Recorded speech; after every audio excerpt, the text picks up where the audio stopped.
Γεια σας μποκατζατζίδες. Σήμερα θα σας δείξω πώς να κατεβάσετε ένα παιχνίδι πανεύκολα. Λοιπόν, πάμε, Internet Explorer. Το ξέρω ότι το Internet Explorer είναι μια βλακιά, αλλά σε μένα τρέχει πιο γρήγορα από το Google ή από το Mozilla. Λοιπόν, πάμε. Kick-Ass λέγεται το πρώτο. Και εδώ, τι έγινε πάλι. Λοιπόν, πατάμε NOS-T και μας βγάζει τα παιχνίδια που θέλουμε να κατεβάσουμε πάρα πολύ εύκολα και γρήγορα.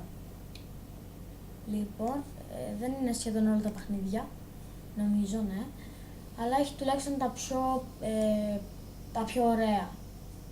Δηλαδή Call of Suarez, Assassin, Left 4 Dead, Formula 1, Deadpool, Opposite for Liberty City, Sleepy Dogs και τα λοιπά.